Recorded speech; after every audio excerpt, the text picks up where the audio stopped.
A holiday for warriors all about archery, wrestling and horse racing. I went all the way to Mongolia to report live from the scene and become a warrior myself. I even became famous in Mongolian TV. And there's another discipline so secret that videos about it were blocked. Still, I got it here for you. Let's go, let's go.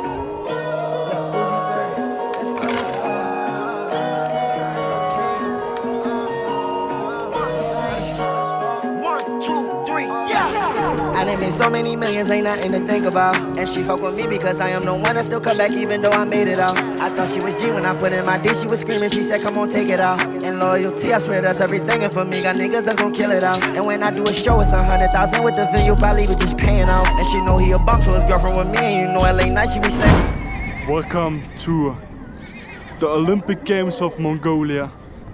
The #1 sport event in Mongolia. They call it Naadam, which means the 3 games of men. These days, women can compete as well, but not for the discipline of wrestling. The first races are already starting, so we're here watching the horses race. Hundreds of Mongolians came together at the finish line.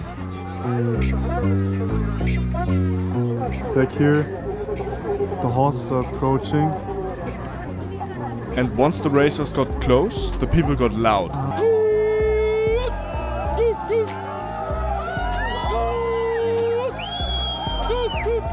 Often riders fall off their animals, so in this case the horse coming in first didn't have a rider on it.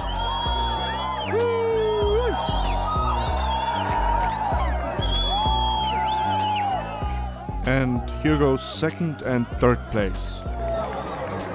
And the rest.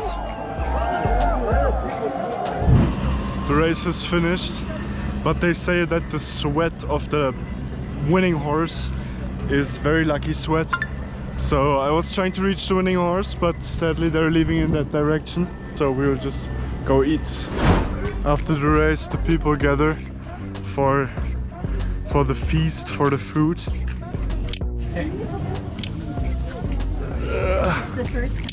So now we're here with the Mongolian food called rusho. Kinds of Great Mongolian food. I then became Mongolia's #1 horse show connoisseur and even talked about it in TV. We tried the Mongolian horse milk or ayrak.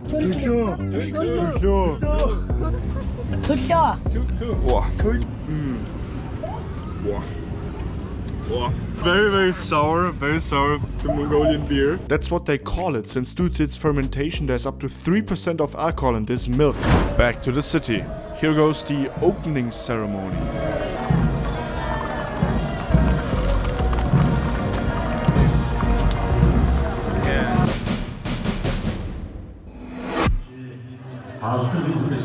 We made it to the wrestling match.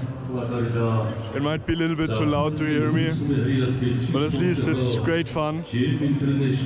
And this is the discipline of wrestling, the most prestigious one out of the 3, but the only one where women cannot compete. I didn't get great footage being in this stadium, but you have to know that the Naadam holiday is celebrated in every Mongolian town. Just in Ulaanbaatar, the capital, it's celebrated the biggest. But here's some wrestling footage from another small town. Unlike the wrestling that you might know, there are no weight classes and there's no out of bounds. There's a lot of games or matches happening at the same time, so it's kind of a tournament.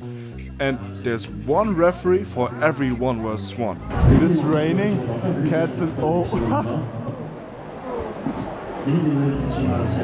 Oh, that's funny, I got it on camera. The people are fighting, they must be freezing, I guess.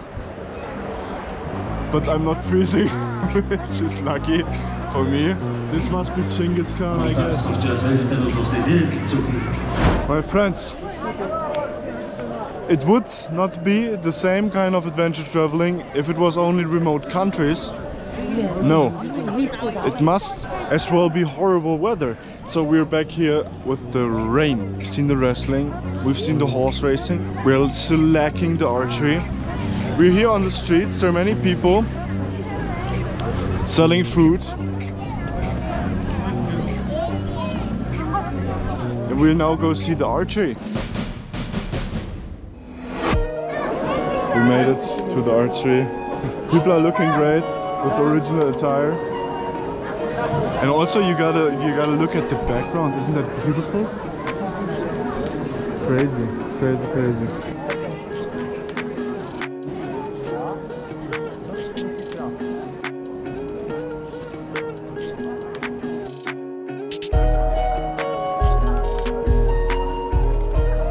We're on the sideline, basically. Here's where it's getting serious. This man, he winked at me, so I wished him good luck.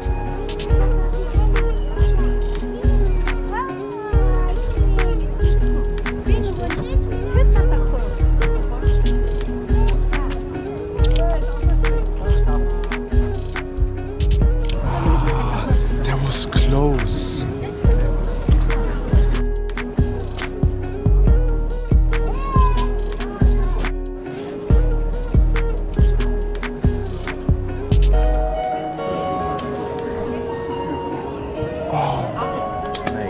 It was just above it, that was kind of close.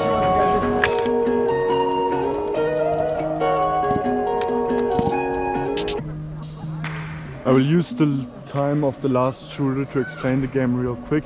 So all these targets count the same, no matter whether they're red or black, and you need to hit them as many as possible.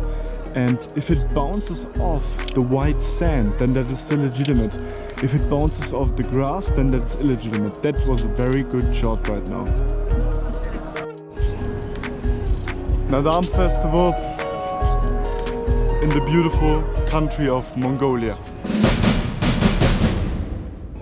But now it is time to talk about the fourth discipline they try to hide from you.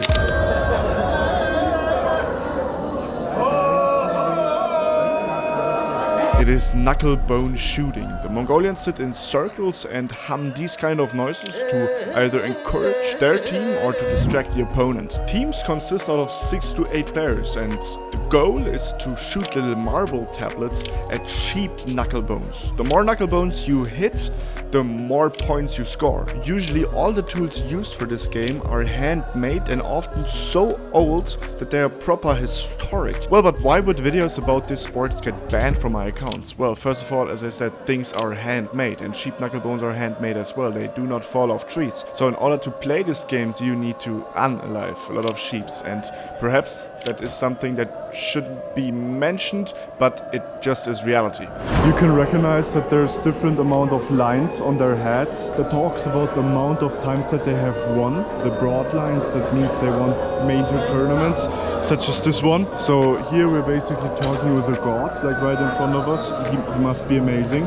Do you have a YouTube channel? I have one, but it's small. Yeah. Oh, if you subscribe, you gotta be patient, but you will be in it in half a year, I promise.